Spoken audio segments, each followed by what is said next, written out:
Welcome back to Time to Draw. Today I'm going to draw something that was requested by my good friend Rocky. I'm going to draw Kitty Pryde, Shadowcat from X-Men. Uh, I'm going to do this in a really quirky way, as in what I've got planned for the drawing is going to be hopefully fun and a little silly. Okay, so I'm just going to dive into this.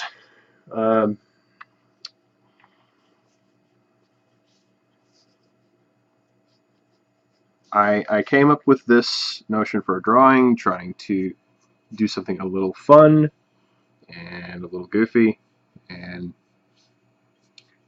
I do hope this ends up doing it right. Um, I didn't want to do something that was just typical, and I didn't want to do something that was just, okay, here's someone who's just standing here, and it's Kitty Pryde. So I, I thought of a way to do something a little bit different. And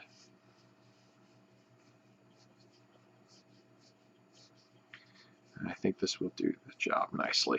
I'm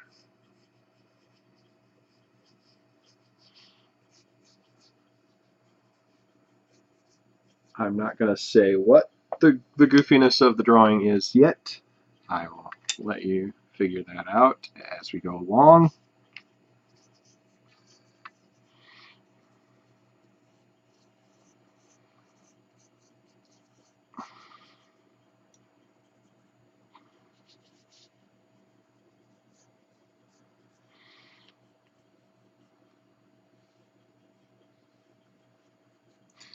Note here that I'm drawing the arm to this point, but I'm not going to draw much further because, well, it's Kitty Pryde. She's going to be going through a wall. That's not the goofy part. That's not the goofy part.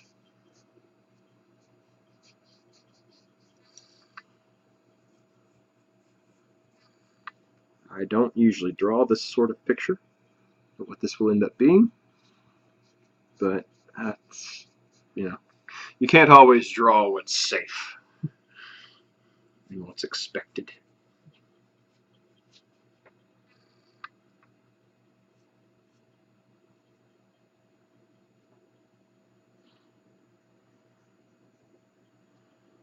And here's your first clue that I'm definitely not going for safe or expected here.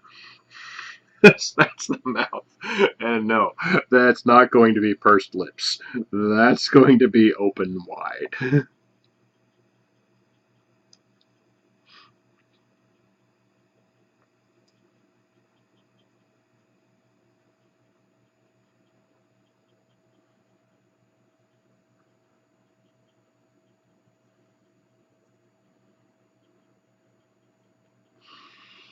Okay. Just trying to get the, for lack of a better term, landmarks in. Huh? So, Kitty Pryde, here's the point where one should typically talk about the subject of the drawing, or at least a related topic. Now, my love for the X-Men is pretty intense. They're what got me into comic books. They're what, well, they don't really keep me in comic books. Because, as of late, I'm currently, as of this recording, not reading any X-Men comics. Well, no, I'm reading one. But I'm only enjoying it about just a little more half the time.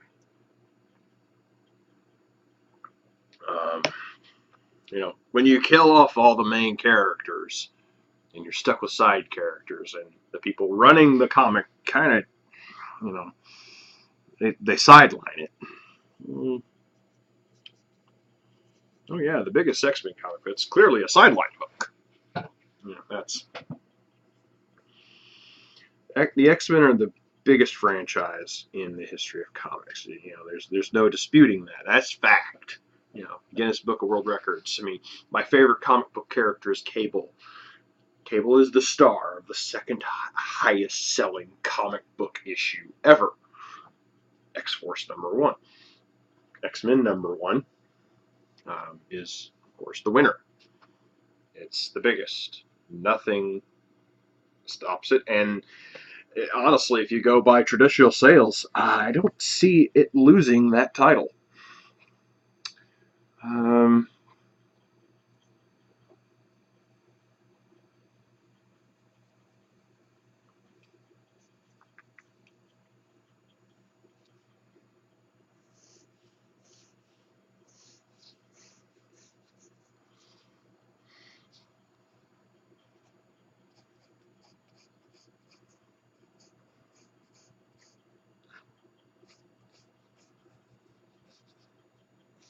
so, the X-Men. Mutants, and feared and hated, and all that stuff, why do I like the X-Men? It just came around at the right time. I was in high school when they were hitting a lot of their stride. I um,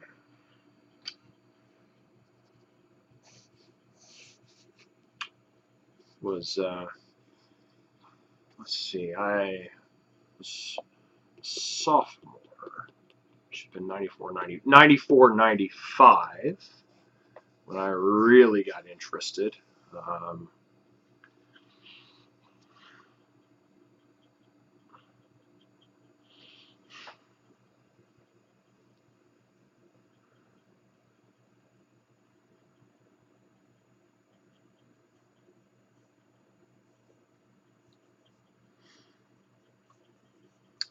I just read occasional comics at first, whatever, grab here and there. Right before the wedding of Cyclops and Phoenix. That's where I pretty much jumped in there. I mean, I knew of the X-Men when I was a kid. I think it was 1987. My aunt gave me some X-Men comics for Christmas, or X-Men, or a box of comics, and among them were X-Men comics. In particular, an issue of X-Men Classic. There was a reprint comic they did. Yeah, that's how important and big the X-Men were. They could make comic books that were reprints of older comics, and they would add a brief uh, additional content story to the back and sell it. They can't get away with that anymore. So,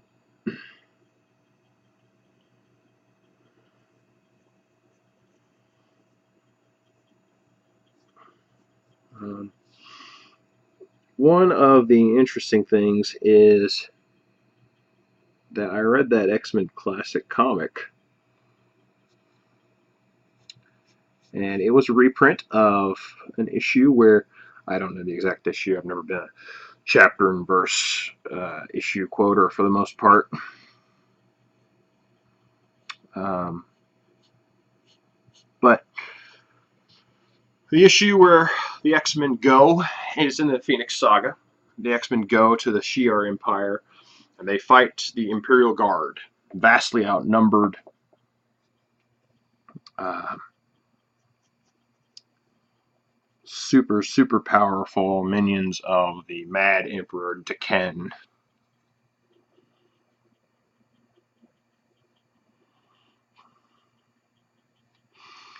And I remember thinking, hey, this is pretty neat. Claw guy is pretty cool. The guy with the laser beam eyes, with the super powerful red haired girlfriend. He's really cool. She's interesting. What's she about?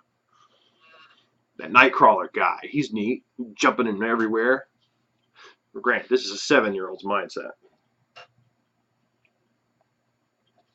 I'm gonna rescue Space Princess. What's not to love? I mean, if you enjoy, you know, fun, goofy storytelling, then it should be the perfect thing.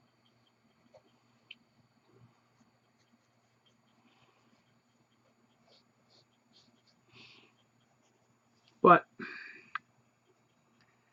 that's uh, that's my introduction to them was that.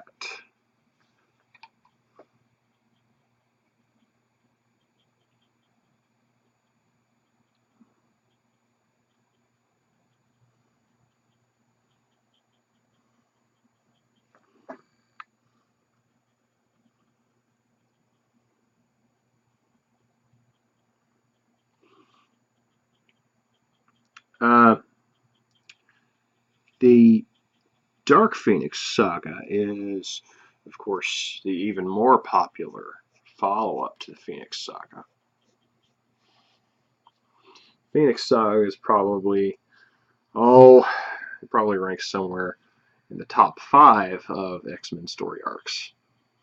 But no X-Men story outranks Dark Phoenix. I mean, it is the quintessential X-Men story. It has the, for lack of a better term, all new, all different X-Men. You know, Storm, Colossus, Wolverine, Cyclops, Phoenix, Nightcrawler. Um, it has, the lineup of lineups in many people's eyes.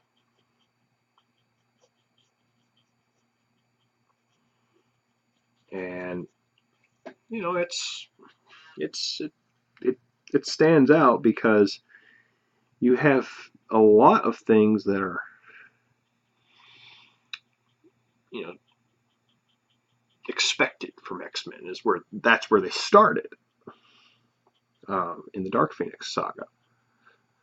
The Dark Phoenix saga features the first appearance of the Hellfire Club and its main ancillary members: Sebastian Shaw, the first billionaire of comics; Emma Frost, the White Queen; um, Mastermind had been there before, but his very erudite Jason Wingard persona, showed up there, but he was pre-existing. Donald Pierce, not cyborg crazy, and Harry Leland. I think it was gravity manipulation. Uh, he's dead now. He's an interesting character, but not a whole lot with him, and he's dead. Dark Phoenix Saga also features the first appearance of Dazzler, the music empowered mutant who she turns music into light, and she's a big time recording star or something like that. Marvel. I'll never profess to being a big Dazzler fan. She's interesting, but not interesting enough for me to say I'm a fan.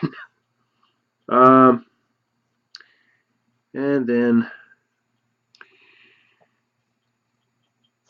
it also features the first appearance of a young teenage mutant who, she's not teenage anymore, mind you. She grew up, but a young teenage mutant who can walk through walls. And that young teenage mutant is named Kitty Pryde. Kitty Pryde. Now,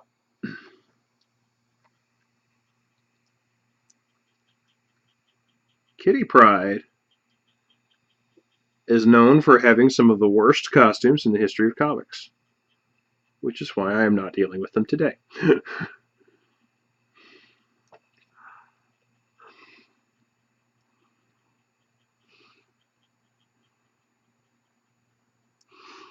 The reason I'm not dealing with her costumes is I wanted to do something fun and goofy, and I felt like this was the way to go about it.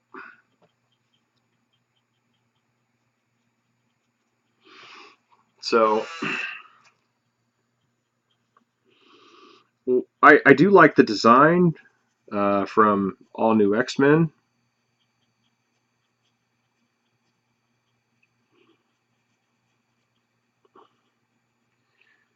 Uh, she has the swoop bang, and she has a large ponytail.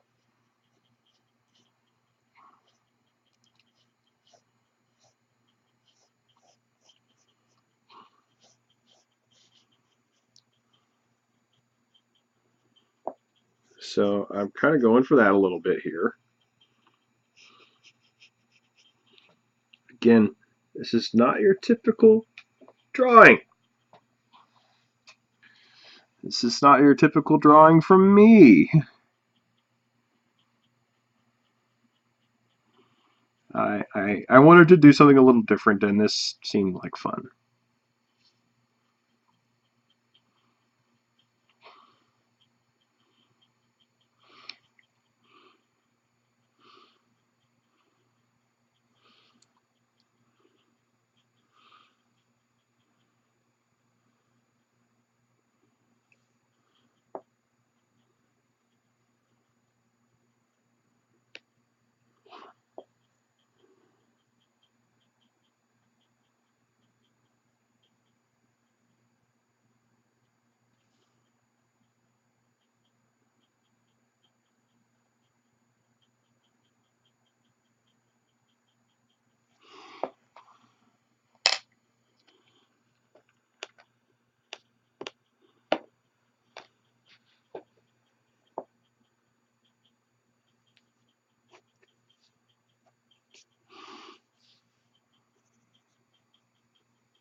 But like I said before, though, she's not my favorite, not by any means. I felt like she was a character that by the time I came along to reading X-Men had played her part. You know, she graduated, she became a Shield agent. You know, she was done, and they brought her back. Said, "Hey, she needs to be in the X-Men again." Oh, okay, if that's what you want.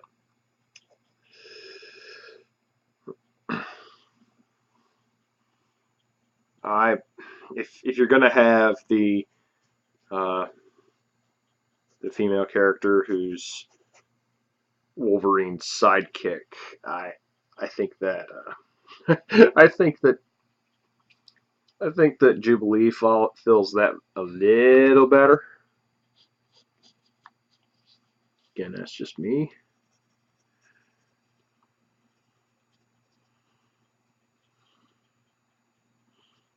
Everybody's, entitled to an opinion. That's fine.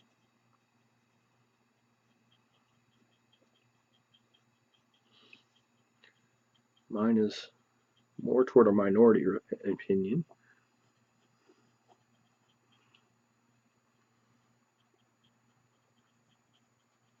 but that's okay. Um,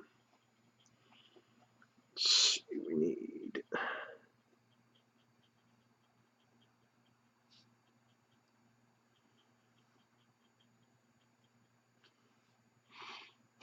All right.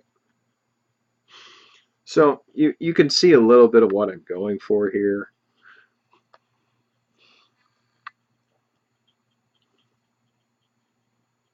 at least a little.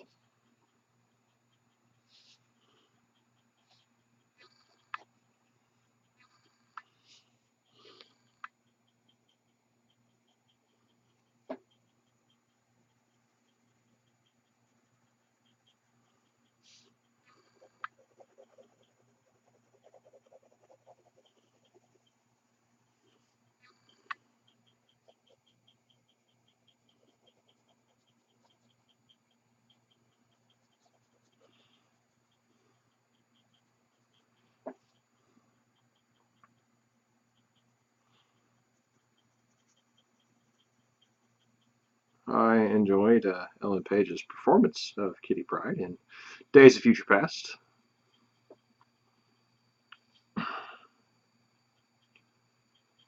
Just because, well, if nothing else, I like Ellen Page. She does damn fine work.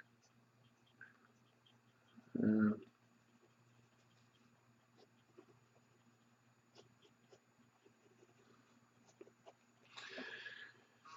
okay, that kind of looks like she's walking through a door instead of walking through a door. So we can fix that a little.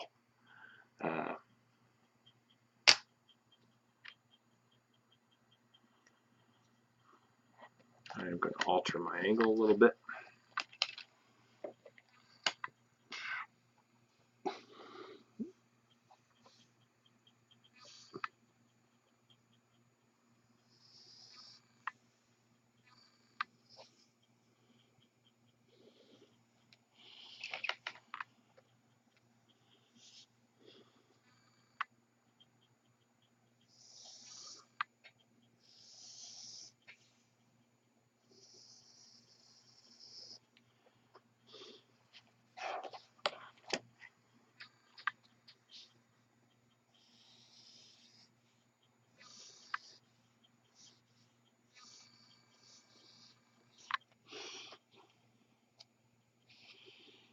All right.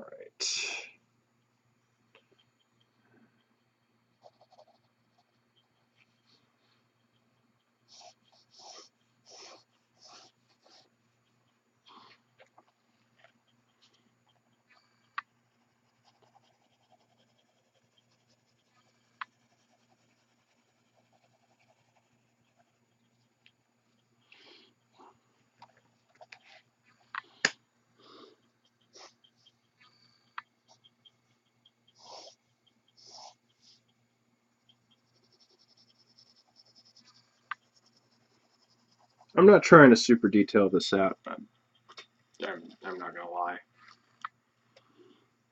My goal is just to make a good impression.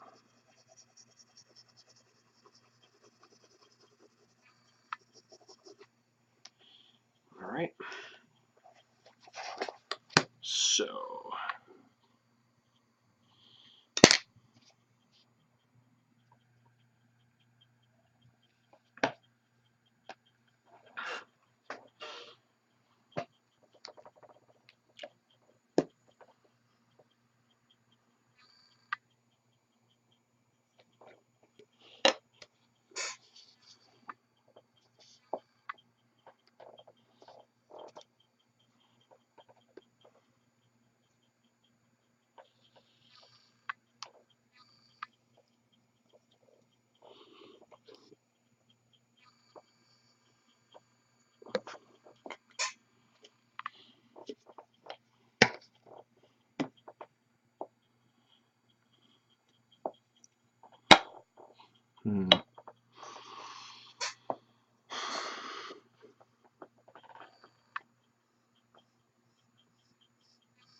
I'm just adding a few more shadows underneath the bangs and over that eye and along the brow there, just to kind of get that kind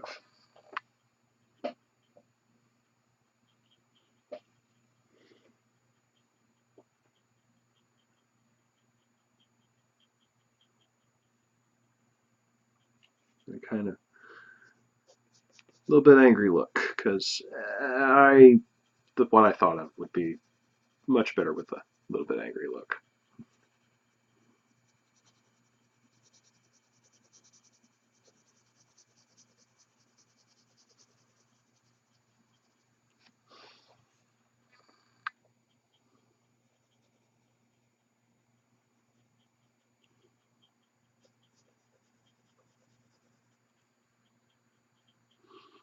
And it being the X-Men, they're going to have their logo everywhere because they were always good at that.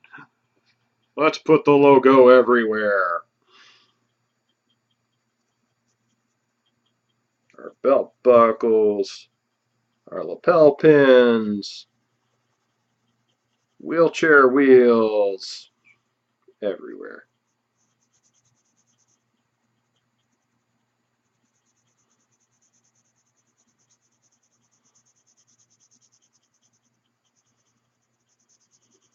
So why not this particular door?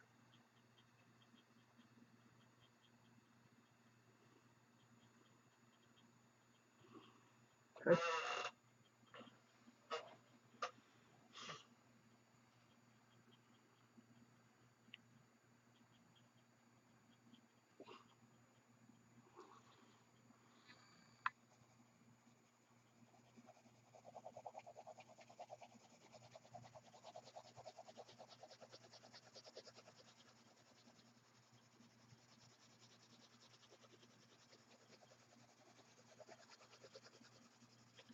One of the joys about drawing is not drawing your best work ever, but drawing something you typically wouldn't and feeling like you did a good job.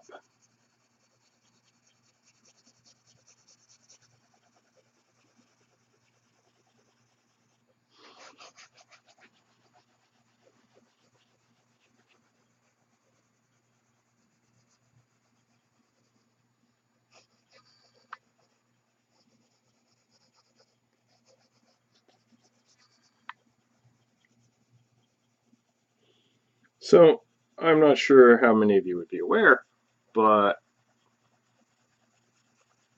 Kitty Pryde has moved on from her long-term boyfriend of Colossus,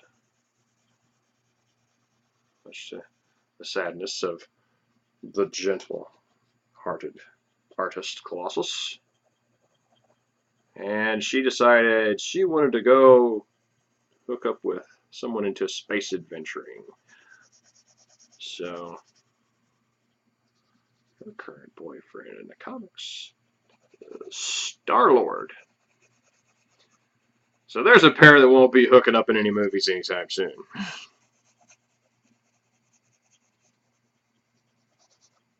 But it's an interesting way to use the character.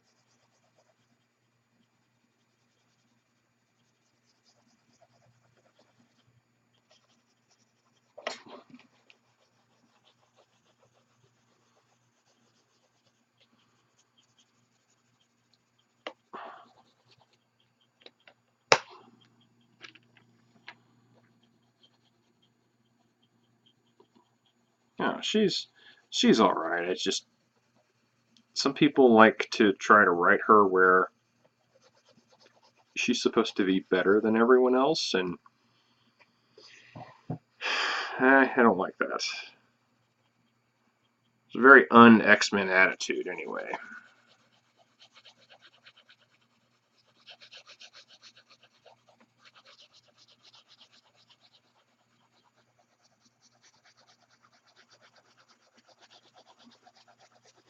It's supposed to be helpful and looking out for the betterment of others,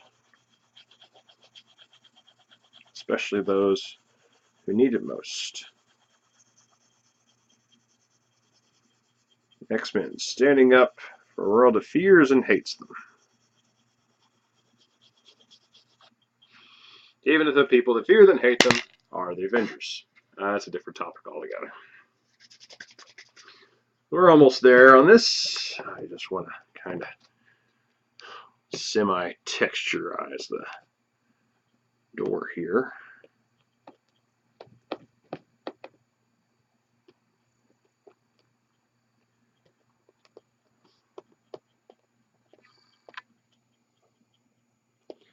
Just lifting up a little bit of that pencil lead.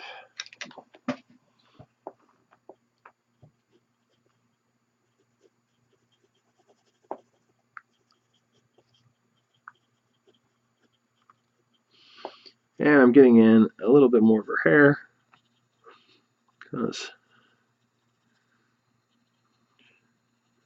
she does have dark hair.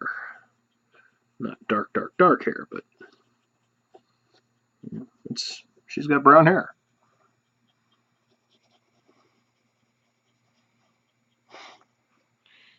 And maybe we're going to follow around the shape of her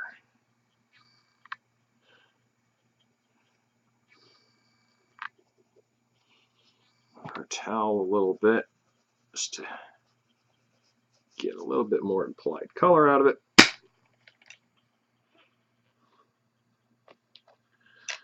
And there we go. I'm happy with that.